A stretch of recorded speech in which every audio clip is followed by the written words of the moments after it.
अनाया, हाँ मैं कोशिश करूँगी, बाय। ये कहकर अनाया और अपूर्वा ऑफिस के लिए निकल जाती हैं।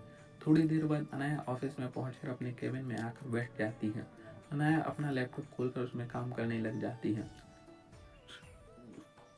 दूसरी तरफ अरमान की नींद खुलती है। वो पहले बहुत हल्का महसूस कर रहा था। उसकी नज़र सोफे पर पड़ी तो वो हड़बड़ा गया। वो उठकर पूरे कमरे में अनाया का नाम लेकर चीखने लगा। उसकी आवाज़ सुनकर घर के सारे नौकर उसके कमरे में आ गए। अरमान, काका अनाया कहाँ है? वो देख क्यों नहीं रही है? काका, बेटवा अनाया बिटिया तो अपने घर चली गई सुबह, अपने भाई और दोस्त के साथ। अरमान, आपने मुझे जगाया क्यों नहीं? काका, वो अनाया बिटिया ने ही मना किया था आपको उठाने से। अरमान अपना सर पकड़कर बेड पर बैठ गया। तभी सेमिन्या उसके कमरे में आई और सारे नौकर को बाहर जाने के लिए बोल दिया। सेमिन्या अरमान के पास बैठ गई और बोली, आप बहुत लेट सोए थे भाई, इसलिए अनाया ने आपको उठाने के लिए मना किया था। इस वक्त आपको आराम की ज़रूरत है। अरमान उसकी तरफ देखता हुआ बोला, तू मेरी साइड है या उसकी? तुझको पता है ना मैं उसे देखना चाहता था, लेकिन तुम सबने मिलकर मुझसे यह मौका छीन लिया। सेमिन्या मुस्कुराती हुई बोली, भाई सच में आप उसे मोहब्बत करने लगे हो। ये बात तो कोई अंधा भी बता सकता है। अरमान उसकी तरफ मासूमियत से देखते हुए बोला, तुझे हंसी आ रही है मेरे हाल पर? बेटा तेरा भी दिन आएगा जब तुझसे मैं पूछूंगा और तू इसी तरह मैं तेरी हंसी उड़ाऊंगा। सेमिन्या इस बात को सुनकर शांत होकर कुछ सोचने लगी। अरमान उसे कोहनी मारता हुआ, किस सोच में डूबी है पांडा? सेमिन्या मुस्कुराती हुई, कुछ नहीं भाई, बस ऐसे ही सोच रही थी कि आप अनाया से प्यार करते हो और वो आपसे इम्प्रेस लग रही थी, लेकिन आगे क्या? अरमान बेड से उठता हुआ, काहे का इम्प्रेस? रात को सोने से पहले लंबा चौड़ा लेक्चर दिया है मोहतरमा ने मुझसे प्यार पर। इम्प्रेस होती तो वो इतनी चुभने वाली बातें नहीं बोलती मुझसे। सेमिन्या हैरानी से बेड से उठते हुए, क्या कहा आपने? क्या कहा उसने? उसने आपको फिर दोबारा लेक्चर दिया? मैं नहीं मानती। कल वो जिस तरह आपके साथ और आपके पास हर वक्त उसे देखकर तो लग ही नहीं रहा था वो आपको लेक्चर देने के मूड में है। जरूर आपने ही कुछ बोला होगा उसे, इसकी वजह से उसे गुस्सा आया होगा। आप ना हो ही ऐसे। अरमान झूठा गुस्सा दिखाती है, मतलब हद है यार, तुझे तो अपने भाई से ज्यादा उस पर विश्वास है। अभी अभी से मेरी बहन अभी से मेरी बहन को अपने साइड कर लिया, आगे पता नहीं तुम दोनों मिलकर मेरी क्या हालत करोगे। अब तो महादेव का ही सहारा है। सेमिन्या अरमान की इस हरकत पर मुस्कुराते हुए, ये बातें छोड़िए, ये बताइए कल क्या बोला आपने? अरमान ने उसे अनाया के बीच ही सारी बातें बता दी। मैंने सोचते हुए, हम बात तो बहुत गहराई वाली कही है उसने। ये बात कोई इंसान बिना देखे या महसूस किए कह नहीं सकता। जरूर बीते हुए कल में कुछ ऐसा हुआ जिसने उसे प्यार से नफरत करने पर मजबूर कर दिया। अब उन्हें इस बात को पता लगाना होगा, तभी हम उनकी सोच बदल पाएंगे। अरमान, हाँ लेकिन वो बात करती कहाँ है? कुछ बताएगी तभी तो पता चलेगा कि उसके मन में क्या है। सेमिन्या, भाई उसे थोड़ा टाइम दीजिए।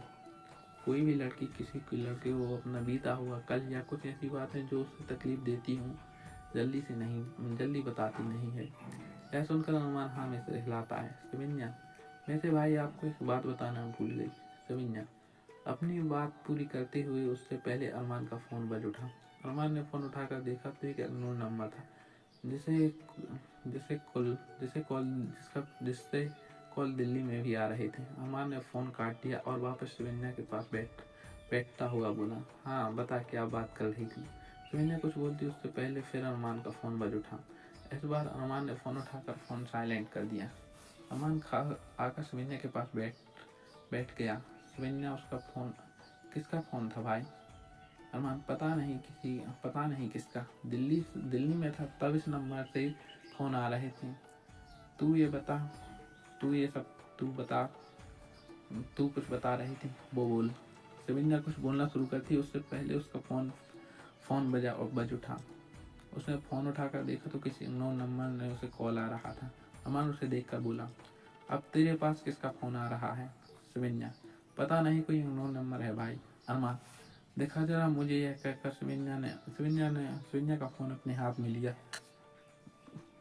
फ़ोन को आते हुए नंबर को देखकर वो चौंक गया। तब तक वो फ़ोन कट चुका था। अरमान ने अपना फ़ोन उठाकर शमीना के फ़ोन के नंबर से मैच किया। शमीना अरमान को हैरानी से देखकर उससे बोली, क्या बात है भाई, आप इस तरह परेशान क्यों हो रहे हैं उस नंबर को देखकर? अरमान उससे बोला, पांडा तेरे नंबर पे भी उसी अननोन नंबर से कॉल आ रहे हैं जिस नंबर से मुझे आ रही थी। यह देखकर अरमान ने शमीना को नंबर दिखाया। शमीना, भाई बात तो करनी ही होगी इस अननोन नंबर पे, तभी तो पता चलेगा कि ये बंदा कौन है। अरमान, तभी शमीना का फ़ोन फिर बजा। उसने स्क्रीन पर देखा तो वही अननोन नंबर से कॉल आ रहा था। शमीना ने अरमान को फ़ोन दिखाया और अरमान ने इशारे से वो कॉल पिक करने के लिए बोला। शमीना फ़ोन उठाकर स्पीकर पर डालकर बोली, हेलो कौन बोल रहा है? उधर से एक लड़की अनाया की आवाज़ आई। हेलो शमीना, अनाया बात कर रही हूँ। अनाया की आवाज़ सुनकर अरमान और शमीना एक दूसरे को देखा। अरमान ने अपना सिर पकड़ कर बैठ गया। Anaya, hello Shamina, are you there? Shamina, yes Anaya, मैंने तुम्हें डिस्टर्ब तो नहीं किया? दरअसल मैंने मिस्टर मलिक की तबीयत के बारे में पूछने के लिए फ़ोन किया था। अब वो कैसे हैं? शमीना अरमान की तरफ देखते हुए बोली, हाँ भाई तो अब बिल्कुल ठीक है, तुम टेंशन मत लो। अनाया, टेंशन कैसे ना लूँ? जो कुछ भी हुआ उस समय मेरी वजह से तो हुआ है। शमीना अनाया के बीच में बात काटती हुए बोली, तुमने कुछ नहीं किया, बार बार खुद को दोष देना बंद करो। खैर ये बात छोड़ो, ये बताओ शाम को किस टाइम तक आ रही हो तुम घर? अनाया, शाम 7 बजे तक आती हूँ मैं घर। शमीना, ओके, मैं घर पर तुम्हारा इंतजार करूंगी। अनाया, ओके, मैं आती हूँ, बाय। शमीना ने बाय कहकर फ़ोन काट दिया। अरमान मुस्कुराते हुए शमीना से बोला, मेरी किस्मत देख पांडा, अनाया मुझे फिर 15 दिनों में फ़ोन कर रही थी लेकिन मैं उसका फ़ोन नहीं उठा पाया। शमीना, हाँ भाई, ये किस्मत ही तो है जो आप दोनों एक बार फिर इतने करीब ले आए। कल उसके चेहरे के लिए आपके लिए प्यार और डर दोनों देखे हैं। अरमान, समझ नहीं आता, कभी कभी मेरे साथ ये हो क्या रहा है। शमीना उसके हाथ पर हाथ रखती हुए बोली, भाई थोड़ा टाइम दीजिए उसे। हमें तो दिख ही रहा है कि वो आप पसंद करने लगी है। बस ये एहसास होना बाकी है, टाइम के साथ सब ठीक हो जाएगा।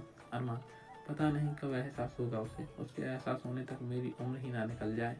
शमीना, भाई अभी आप 25 के हो बस। वो अलग बात है कि आपको देखकर आपकी उम्र का अंदाज़ा लगाना मुश्किल है, लेकिन ट्रस्ट मी, मेरा भाई दुनिया का सबसे हैंडसम और अच्छा इंसान है। अरमान मुस्कुराते हुए, एक तू ही तो है जो मुझे झूठा विश्वास दिलाकर खुश करने में लगी रहती है। खैर ये छोड़, मुझे बता, क्या बताने वाली थी तुम? और हाँ, इस बार किसी का फ़ोन आए तो पहले अपनी बात खत्म होने के बाद ही फ़ोन उठाएगी, समझी? शमीना हंसते हुए, इतनी ज़रूरी बात नहीं है भाई, मैं बस यह बताने वाली थी अनाया शाम को आपसे मिलने आ रही है, भाई दोस्त और अपूर्वा के साथ। अरमान खुशी से मुस्कुराते हुए, मैं इंतज़ार करूँगा उसका, चल अब तू जा, मैं सॉवल लेने जा रहा हूँ। शमीना, ओके भाई, मैं लंच लेकर ऊपर ही आती हूँ। यह कहकर शमीना नीचे चली गई। अरमान ने बड़ी मुश्किल से अपनी शर्ट उतारी। दर्द की वजह से उसे कपड़े उतारने और पहनने में काफ़ी मुश्किल हो रही थी। सवाल देखते वक्त अरमान अनाया के बारे में सोचने लगा। कल रात का वो वक्त बहुत खूबसूरत था। अनाया का उसे अपने हाथों से खिलाना, दर्द से उसे गले लगाकर प्यार से सिर सहलाना, उसके करीब आते ही डर से अनाया का यूं नजरें झुकाना, उसका ख्याल रखना, सब कुछ बहुत खूबसूरत था। अरमान सवाल लेकर बाथरूम से मुस्कुराती हुई बाहर निकला। शमीना सोफे पर बैठी अरमान को मुस्कुराते हुए देखकर बोली, क्या बात है, बड़ी बत्ती सी दिखाई जा रही है। हमें भी तो वजह बता दीजिए, हमें भी तो दांत दिखाने का मौका मिल जाए। यहीं पर इस कहानी के इस भाग का अंत होता है। अगर आप लोगों को हमारी कहानी अच्छी लग रही हो तो वीडियो को लाइक करके चैनल को सब्सक्राइब कर दीजिएगा। मिलते हैं नेक्स्ट वीडियो में।